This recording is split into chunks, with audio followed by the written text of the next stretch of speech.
और चलिए अब आपको सीधा लिए चलते हैं जहां आम आदमी पार्टी की ओर से प्रेस कॉन्फ्रेंस की जा रही है और सौरभ भारद्वाज क्या कुछ कह रहे हैं, सुनते हैं। क्या किसी पेरेंट बॉडी को बुला के नहीं समझा, आपने उसको कहीं इंटरनेट पे नहीं डाला, आपने उस कहीं पे लोगों से उसके बारे में राय मशवरा नहीं लिया। उम्मीद थी कि आप उसको लेजिस्लेटिव असेंबली में लाएंगे ताकि अपोजिशन पार्टी उस बिल को स्क्रूटिनाइज कर सके, जो सबसे बड़ा एक लेजिस्लेटिव असेंबली का काम है, कानून बनाना। उसके जो पक्ष में चीजें होंगी, जो विपक्ष में चीजें होंगी, वो उस असेंबली में डिस्कस होती, लोगों तक बात आती। मगर सरकार को इतना डर लगा हुआ है, प्राइवेट स्कूल लॉबी का इतना दबाव है सरकार के ऊपर, क्योंकि साथ हैं, कि अब बिना राय मशवरे के इसको ऑर्डिनेंस की शेप में सरकार ने पास कर दिया और अब बोल दिया कि एलजी के थ्रू अब हम राष्ट्रपति से इसको कानून बनवा देंगे। क्या छिपा रहे हैं? अरे आप अगर पेरेंट्स के भले के लिए कर रहे हैं तो बाकायदा उसको छापिए, वेबसाइट पे डालिए, कहीं नहीं है। चोरी छुपे 2 अखबारों को खबर प्लांट की गई सरकार द्वारा। वो तब है जब ऑर्डिनेंस बन चुका है, उसके बावजूद भी सरकार का दिल इतना धक धक धक धक कर रहा है। चोरी छुपे 2 अखबारों को खबर प्लांट की गई कि ये ऑर्डिनेंस के अंदर कुछ बातें हैं। पूरा ऑर्डिनेंस किसी ने नहीं देखा अभी तक, और जो अखबार में छपा है उसके हिसाब से भी ये ऑर्डिनेंस पूरी तरीके से प्राइवेट स्कूल मालिकों के लिए बनाया गया कानून है। अब तक जिस कानून को आप गालियां दे रहे थे, 1973 का कानून हमने नहीं बनाया, केंद्र सरकार ने 1973 में बनाया था, उसमें भी सुप्रीम कोर्ट ने कह दिया कि प्रावधान है कि पहले डायरेक्टर ऑफ एजुकेशन से फीस अप्रूव कराओगे तब बढ़ा सकते हो। आपने वो प्रावधान भी हटा दिया। आपने स्कूल के लेवल पर एक फीस रेगुलेशन कमेटी बना दी और वो जो फीस तय करे वो अप्रूव फीस मानी जाएगी, वही फीस है। अब आप वो फीस दो।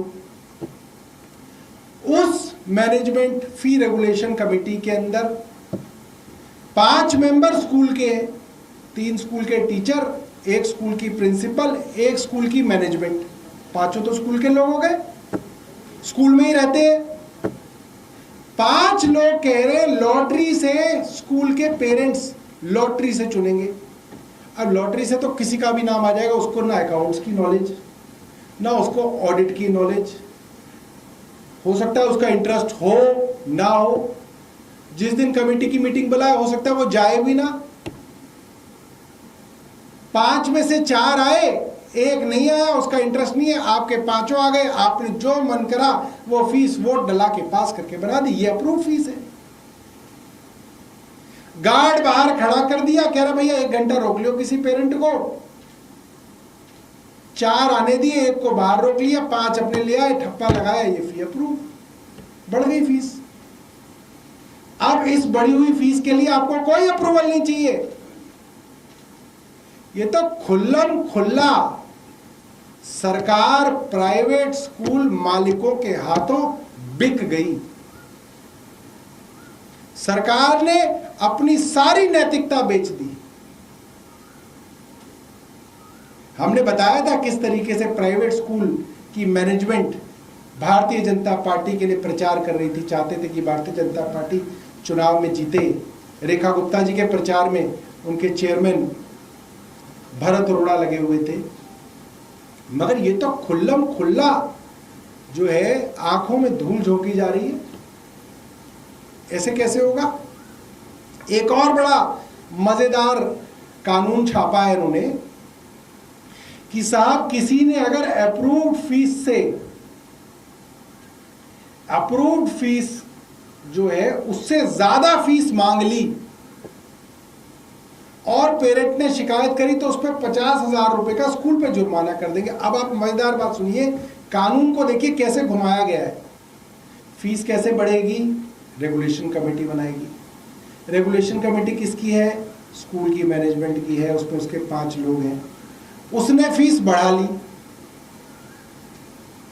आपकी फीस 1 लाख रुपए थी, उसने 1,95,000 रुपए फीस कर दी। अब कानून कह रहा है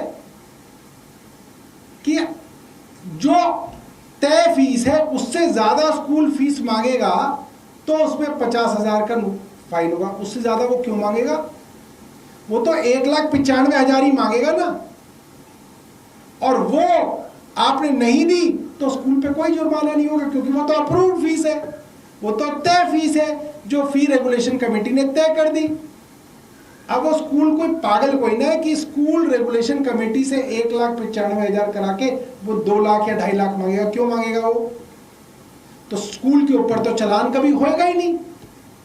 ये जो 50,000 रुपए की चालान की बात कही गई है, ये जो कहा गया है कि हम स्कूल को टेक ओवर कर लेंगे, हम स्कूल के ऊपर अपना एडमिनिस्ट्रेटर बिठा देंगे, हम वहां पे रिसीवर बिठा देंगे, ये पूरा का पूरा बेवकूफ बनाने वाला काम है, क्योंकि वो नौबत तो आएगी नहीं। क्योंकि फी रेगुलेशन कमेटी से वो जो चाहे वो करवा लेंगे, उससे ज्यादा क्यों मांगेगा? आपको तो यह कहना चाहिए था कि फीस के ऊपर, चाहे वो कोई भी फीस हो, फीस की देनदारी के ऊपर अगर स्कूल किसी बच्चे को निकालेगा तो आप स्कूल के ऊपर 50,000 रुपए का जुर्माना करेंगे। वो तो आपने लिखा ही। तीसरा प्रावधान है कि फी रेगुलेशन कमेटी से अगर आप खुश नहीं हैं तो आप उसकी अपील कर सकते हैं। उसके लिए 15% पेरेंट्स चाहिए। 3,000 बच्चे अगर हैं तो उसके अंदर 450 बच्चे ढूंढेगा कौन? कौन उनके एड्रेस निकालेगा? वो तो स्कूल के पास होते हैं। किस पेरेंट के पास 450 बच्चों के एड्रेस होते हैं? कौन 450 लोगों के घर जा जाके एप्लीकेशन साइन कराएगा? पूरी तरीके से ये कानून स्कूल मालिकों के लिए बनाया गया है, स्कूल मालिकों के पक्ष में बनाया गया है, और दिल्ली की मिडिल क्लास को मूर्ख बनाने का ये पूरा का पूरा काम इस कानून के अंदर किया गया है। और सरकार ये बात जानती है, इसीलिए सरकार इसको विधानसभा में नहीं लाई, वरना दिल्ली की विधानसभा बुलाने में कितना देर होती है। कोई इतना बड़ा राज्य कोई ना है कि महाराष्ट्र जितना बड़ा राज्य है, पता नहीं एमएलए कैसे आएंगे। छोटा सा शहर है, आप 2 दिन बाद विधानसभा बुला लो, सारे विधायक आ जाएंगे। आप चर्चा से क्यों भाग रहे हो? कह रहे मानसून सेशन जो है अगस्त में। अरे मानसून सेशन की तो जरूरत नहीं, आप स्पेशल सेशन बुला लो, अगले महीने बुला लो, 2 दिन बाद बुला लो। सरकार चर्चा से भाग रही है क्योंकि सरकार की नीयत में खोट है। बहुत बहुत धन्यवाद। आपके पास कोई इस चीज को लेकर प्रश्न हो? लागू हो जाएगा क्योंकि ऑर्डिनेंस है, तो आप लोग अगर ये विधानसभा में आता है तो इसका विरोध करेंगे? विरोध तो करेंगे, बट वो तो लागू ही हो गया। बीजेपी क्योंकि बहुमत नहीं है तो कानून बनी। देखिए, सरकार नहीं चाहती कि इसके ऊपर, इसकी कमियों के ऊपर चर्चा हो, इसलिए ना इसको पब्लिक डोमेन में डाला गया, ना इसको जो है विधानसभा में लाया जा रहा है। बिना चर्चा के कानून को बुलडोज किया जा रहा है और एक पढ़ी लिखी मिडिल क्लास को बेवकूफ बनाया जा रहा है। आपने आज एक ट्वीट किया कि दिल्ली की मुख्यमंत्री के घर पे कुछ सिविल डिफेंस के वॉलंटियर गए थे, वो प्रोटेस्ट कर रहे हैं। अभी भी उनका प्रोटेस्ट जारी है और उनकी मांग है कि उन्हें रेगुलेट किया जाए। आपकी जब सरकार थी तब से वो लगातार। देखिए, हमने ये बात पहले से कही थी कि उनको निकालने का मूल कारण भारतीय जनता पार्टी, उनके एलजी और एलजी की दबाव में काम करने वाले अफसर थे। भारतीय जनता पार्टी कहती थी नहीं नहीं, ये तो चुनी हुई सरकार के पास काम है, चुनी हुई सरकार चाहे तो 1 दिन में कर दे। और भारतीय जनता पार्टी ने सब सिविल डिफेंस वॉलंटियर्स, बस मार्शल्स को वादा किया था कि भाजपा की सरकार दिल्ली में बन जाएगी तो 60 दिनों में बस मार्शलों को पक्का करने का काम शुरू कर देंगे। आज सरकार को 100 दिन से ज्यादा हो गए, 4 महीने पूरे होने वाले। सिविल डिफेंस वॉलंटियर्स की फाइल तक सरकार ने नहीं चलाई है। कुछ दिनों से उन्हें बेवकूफ बनाया जा रहा था। प्रदेश कार्यालय से सेक्रेटेरिएट, सेक्रेटेरिएट से प्रदेश कार्यालय, तमाम